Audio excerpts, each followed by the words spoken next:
तो आज मैं आपको एक अनोखी रहस्यमय कहानी सुनाऊंगा। अगर आप चैनल पर नए हैं तो अभी सब्सक्राइब कर ले, क्योंकि यह मेरा दूसरा नया चैनल है। तथा कहानी पूरा देखे, अंत में एक अनोखा रहस्य छुपा है। धन्यवाद। तो सुनिए।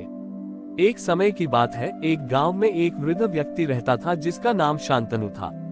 शांतनु बहुत ही विनम्र और शांत स्वभाव का था। वह अपनी कला के लिए जाना जाता था, जिसमें वह देवी देवताओं की मूर्तियां बनाता था। शांतनु की एक बेटी थी जिसका नाम कल्याणी था। कल्याणी देख नहीं सकती थी, लेकिन उसकी आंतरिक दृष्टि बहुत तेज थी।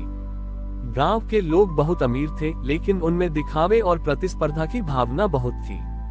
दुर्गा पूजा के समय हर कोई सबसे भव्य और महंगा कलश लाना चाहता था। किसी ने सोने का कलश खरीदा तो किसी ने चांदी का, और सभी एक दूसरे से यह साबित करने की कोशिश कर रहे थे कि वे सबसे बड़े भक्त हैं।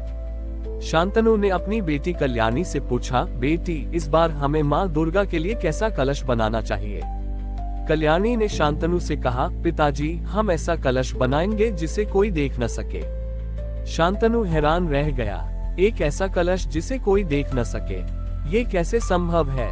कल्याणी ने समझाया, पिताजी, आप बस मेरी बात सुनिए। आप सुबह उठिए और गांव के लोगों को बिना बताए उनकी थोड़ी सी मदद कीजिए। किसी प्यासे को पानी पिलाए, किसी भूखे को खाना दीजिए, या किसी बुजुर्ग को सड़क पार कराए। और हर बार जब आप ऐसा करें तो अपनी सेवा की भावना को उस खाली कलश में डाल दीजिए। आपकी सेवा ही उस कलश में भर जाएगी। शांतनु ने अपनी बेटी की बात मानी। 9 दिनों तक वो सुबह जल्दी उठकर चुपचाप दूसरों की मदद करता रहा। उसने गांव के बच्चों के जूते साफ किए, किसानों के खेत में पानी डाला और बीमारों की देखभाल की। ये सब वह बिना किसी को बताए करता रहा।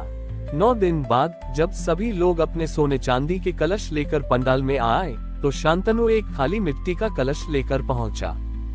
गांव के लोगों ने उसका मजाक उड़ाया, शांतनु, तुमने तो कोई कलश नहीं बनाया, क्या तुम खाली कलश लेकर आए हो? उद्धरण चिन्ह। शांतनु ने चुपचाप उस खाली कलश को पंडाल के एक कोने में रख दिया। नवमी की रात जब सभी अपनी पूजा समाप्त कर चुके थे तो कुछ नहीं हुआ। सोने चांदी के कलश वैसे ही पड़े थे। तभी अचानक शांतनु के खाली कलश से एक दिव्य प्रकाश निकला। वह प्रकाश इतना तेज था कि सभी लोगों की आंखें चौंधिया गईं। उस प्रकाश में माता दुर्गा प्रकट हुई, लेकिन उनका चेहरा दिखाई नहीं दे रहा था। वे केवल एक अदृश्य शक्ति के रूप में प्रकट हुई। माता दुर्गा ने कहा, तुम सब ने मुझे बाहरी वस्तुओं से प्रसन्न करने की कोशिश की, लेकिन सच्ची पूजा अदृश्य होती है। शांतनु, तुमने मुझे सबसे ज्यादा प्रसन्न किया है, क्योंकि तुमने अपने कलश में वह डाला है जब छोटी ई से कोई देख नहीं सकता था। तुम्हारी निस्वार्थ सेवा, तुम्हारे कलश में हर भूखे का पेट, हर प्यासे की आत्मा और हर जरूरतमंद की मदद छिपी हुई थी।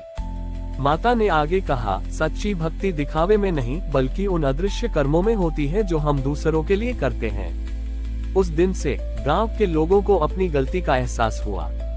वे समझ गए कि असली भक्ति धन से नहीं, बल्कि निस्वार्थ सेवा से मिलती है। और उस दिन के बाद वह गांव सेवाग्राम के नाम से जाना जाने लगा, जहां लोग दुर्गा पूजा के लिए कोई कलश नहीं लाते थे, बल्कि एक दूसरे की मदद करके अपनी भक्ति का प्रदर्शन करते थे। शांतनु और उसकी बेटी कल्याणी की सीख ने गांव में एक बड़ा बदलाव ला दिया था। लोगों ने दिखावे की बजाय सेवा को अपनाना शुरू कर दिया। अगले साल जब दुर्गा पूजा का समय आया तो गांव के मुखिया ने घोषणा की, इस बार हम कोई कलश नहीं बनाएंगे। हम सब मिलकर गांव की सबसे बड़ी समस्या का समाधान करेंगे और उसी कार्य को माता की पूजा मानेंगे। गांव की सबसे बड़ी समस्या थी पानी की कमी। पूरे गांव में केवल एक ही कुआं था, और वह भी सूखने लगा था। गांव के लोगों ने मिलकर तय किया कि वे एक और कुआं खोदेंगे। ये काम आसान नहीं था, क्योंकि जमीन बहुत पथरीली थी। लोग एक साथ मिलकर काम करने लगे। जो लोग पहले आपस में झगड़ते थे, वे अब एक दूसरे की मदद कर रहे थे। अमीर गरीब, बूढ़े जवान, सब एक साथ मिलकर मिट्टी खोद रहे थे। शांतनु भी अपनी बेटी कल्याणी के साथ वहां था। कल्याणी अपने कानों से मिट्टी खोदने की आवाज सुनती और बताती, पिताजी, यहाँ बहुत गहरी मिट्टी है, यहाँ से पत्थर निकलेंगे। और सचमुच कल्याणी की बात सही निकलती थी। 9 दिनों तक लोगों ने बिना रुके काम किया।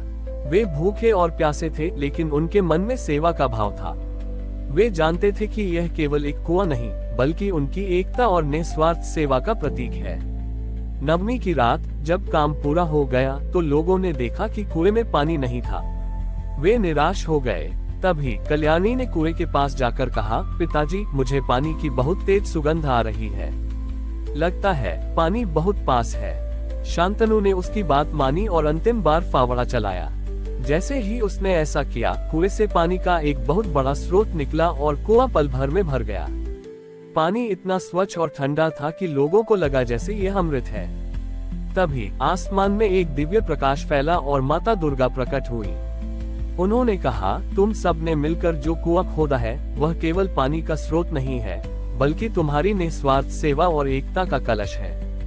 इस कुएं में जो पानी है वह तुम्हारी मेहनत और प्रेम का फल है। माता ने आगे कहा, सच्ची पूजा वह है जो हमारे जीवन में बदलाव लाती है। तुम सब ने मिलकर एक ऐसी पूजा की है जो केवल तुम्हें ही नहीं बल्कि आने वाली पीढ़ियों को भी लाभ देगी। उस दिन से वह गांव समृद्धि ग्राम के नाम से जाना जाने लगा। वहां के लोग यह मान गए कि असली दौलत धन नहीं बल्कि एकता, मेहनत और निस्वार्थ सेवा होती है। और वह कुआं जो लोगों की मेहनत से बना था, हमेशा के लिए उनकी सबसे बड़ी धरोहर बन गया। समृद्धि ग्राम में समृद्धि केवल धन की नहीं बल्कि मन की थी। गांव के लोगों ने अपनी एकता और निस्वार्थ सेवा के बल पर हर मुश्किल का सामना करना सीख लिया था। लेकिन उनकी सबसे बड़ी परीक्षा अभी बाकी थी। एक वर्ष गांव में एक बहुत ही शक्तिशाली और अहंकारी राजा आया जिसका नाम भीमदेव था। भीमदेव को अपनी शक्ति पर बहुत घमंड था। उसने समृद्धि ग्राम की समृद्धि के बारे में सुना और सोचा कि इस गांव में जरूर कोई छिपा हुआ खजाना होगा। उसने अपने सैनिकों को गांव भेजा और कहा, जाओ और उस खजाने को ढूंढो। सैनिकों ने पूरे गांव की तलाशी ली, लेकिन उन्हें कोई खजाना नहीं मिला। वे निराश होकर राजा के पास लौटे और बोले, महाराज, इस गांव में कोई खजाना नहीं है। राजा भीमदेव को गुस्सा आया। उसने सोचा कि गांव वाले उसे मूर्ख बना रहे हैं। वह खुद गांव आया और लोगों से पूछा, तुम्हारी समृद्धि का रहस्य क्या है? उद्धरण चिन्ह। गांव के लोगों ने शांतनु और कल्याणी की कहानी बताई और उस कुएं को दिखाया जिसे उन्होंने मिलकर खोदा था। राजा को उनकी बात पर विश्वास नहीं हुआ। उसने कहा, ये सब बकवास है। असली खजाना तो जमीन के नीचे ही होता है। मैं इस कुएं को और गहरा खुदवाऊंगा ताकि तुम्हारा असली खजाना बाहर आ सके। राजा के आदेश पर सैनिकों ने कुएं को और भी गहरा खोदना शुरू किया। गांव के लोग बहुत दुखी थे, लेकिन उन्होंने कुछ नहीं कहा। वे जानते थे कि राजा को उस खजाने की तलाश है जिसे वह कभी देख नहीं सकता था। जैसे जैसे सैनिक कुएं को गहरा खोदते गए, पानी का स्तर कम होने लगा। गांव के लोग भूखे और प्यासे थे, लेकिन उन्होंने राजा के खिलाफ कोई विद्रोह नहीं किया। वे जानते थे कि उनकी असली ताकत विरोध में नहीं बल्कि एकता और सहनशीलता में है। 9 दिनों तक सैनिक कुएं को खोदते रहे, लेकिन उन्हें केवल पत्थर और मिट्टी मिली। 9वें दिन राजा बहुत निराश हुआ। वह समझ गया कि इस गांव में कोई भौतिक खजाना नहीं है। तभी कल्याणी ने राजा से कहा, महाराज, आपका खजाना जमीन के नीचे नहीं बल्कि लोगों के दिलों में है। हम सब एक दूसरे की मदद कर रहे थे, जबकि आप केवल अपने लिए खजाना ढूंढ रहे थे। कल्याणी की बात सुनकर राजा का अहंकार चूर चूर हो गया। उसने अपनी गलती मानी और गांव वालों से माफी मांगी। राजा ने उस कुएं को और गहरा न खुदवाने का फैसला किया और अपनी सारी दौलत गांव वालों को दान कर दी। उस दिन से राजा ने ये सीख लिया कि असली शक्ति तलवार में नहीं बल्कि दया और विनम्रता में होती है।